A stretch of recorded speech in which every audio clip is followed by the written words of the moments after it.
막쌤의 장편한 세상, 오늘 이야기 나눌 주제는 바로 이겁니다. 비만 치료제 과연 안전한가? 매해마다 얘기 나오는 겁니다. 비만 인구가 늘어나고 있다, 비만이 문제다, 살이 찌면 안 된다라고 얘기를 하고 있는데 2021년 기준 전 세계의 비만 인구가 몇 명인가 봤더니 1억 9천만 명에 달한다고 합니다. 10년 뒤에 2031년이 되면 약 2억 1천만 명까지 늘어날 것이다라는 예측이 있습니다. 살이 찌면 안 되는 이유들이 너무나 많지만 가장 대표적으로 고지혈, 고혈압, 당뇨와 같은 생활습관 질병이나 비만을 통해서 찾아오는 합병증들, 우울증, 불면증, 식욕장애, 불임증, 통풍 등 다양한 합병증들의 따라옴으로 인해서 삶의 질이 어떻게 되는 거예요? 높아지는 거예요? 아니죠. 삶의 질이 급격하게 떨어지다 보니까 비만을 해결해야 됩니다 라고 얘기를 합니다. 그러면서 최근 몇 년 사이에 이야 기적의 신약이 나왔다라고 하면서 이 유명한 셀럽들을 토대로 살이 빠졌다, 정말 엄청난 약이다 라고 얘기하면서 인기를 끌고 있는 게 있어요. 바로 그게 비만 치료제인데요. 우리나라에도 지금 많은 분들이 비만 치료제를 얼마에 쓸 수 있는지, 몇 번을 맞아야 되는지라고 물어보시는 분들이 되게 많으신데, 이 비만 치료제를 쓰려면은 한 달에 약 30만 원에서 40만 원 정도가 투자가 됩니다. 이런 얘기 들으면 좀 그렇지만 저는 차라리 그걸로 맛있게 먹으면서 살 빼겠어요. 왜냐하면 이 비만 치료제가 다들 간과하시는 게 있는데 부작용이 엄청납니다. 일단 부작용에 대해서 이야기를 드리기 전에 이 비만 치료제가 어떠한 일을 하는지 기전에 대해서 얘기를 한번 해보죠.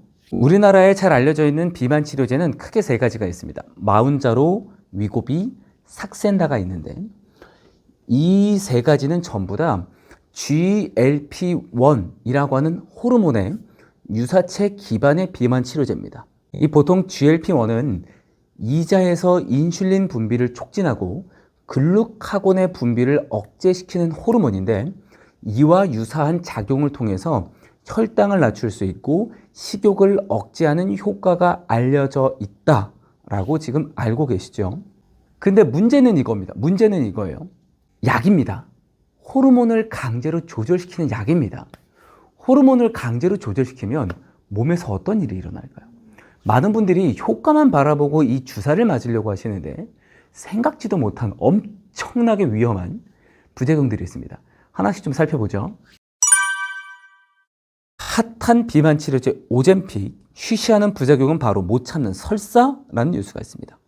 본문 중에 첫 부분만 발췌해서 얘기를 드리면 유명 할리우드 배우가 주최한 파티에 참여한 성인이 침대에 변을 보는 난감한 사례가 발생했다. 이에 대해 다수의 해외 매체들은 유명 비만 치료제 오젬픽 부작용에 의한 것이라는 보도를 내놓고 있습니다.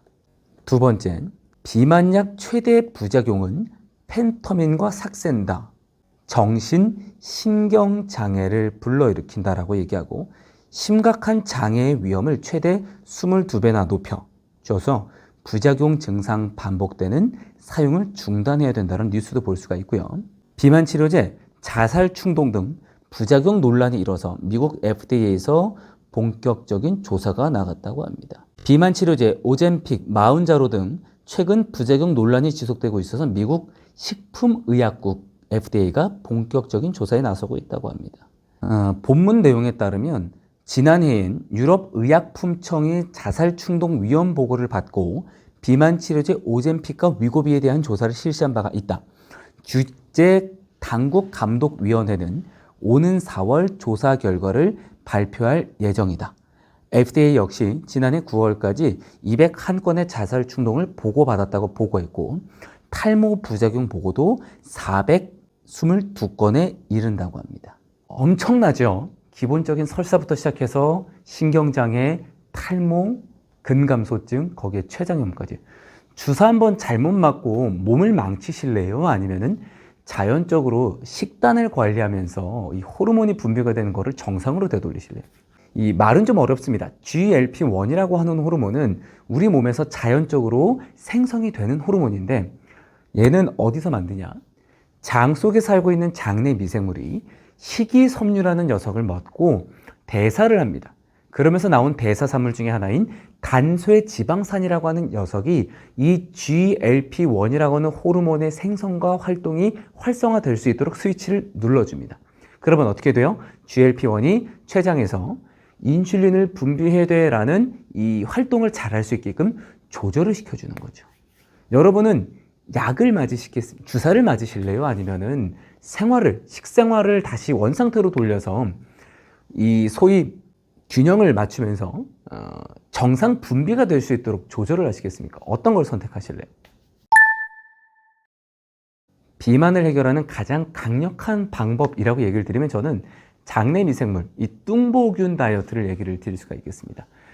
첫 번째는 무너진 장내 미생물의 균형을 맞춰주고 장내 미생물의 다양성을 되살려주면서 개인 생활에 맞게끔, 상황에 맞게끔 식단을 구성해주고 이를 통해서 몸의 대사와 장내 미생물의 활동을 원상태로 돌려주는 것. 급하게 빼다 보면은 어디에선가 문제가 생길 수 있습니다. 내 몸에서 적응을 할 수 있고 장내 미생물이 적응할 수 있는 시간을 주면서 생활을 바꿔주며 습관을 들일 수 있는 다이어트가 필요하다라고 얘기를 드릴 수가 있겠어요. 자, 오늘 영상에서는요, 이 비만 치료에 대한 위험에 대한 얘기를 하면서 결국 이 GLP-1은 우리 몸에서 만들어내기 때문에 장내 미생물의 균형과 다양성이 보존이 된다면 굳이 호르몬 주사를 맞지 않아도 된다라고 이야기를 드릴 수가 있겠습니다. 속이 편하면 하루가 편하고 장이 편하면 인생이 편합니다. 비만 때문에 고민이신가요? 혹은 살을 빼는 것 때문에 고민이 많으신가요?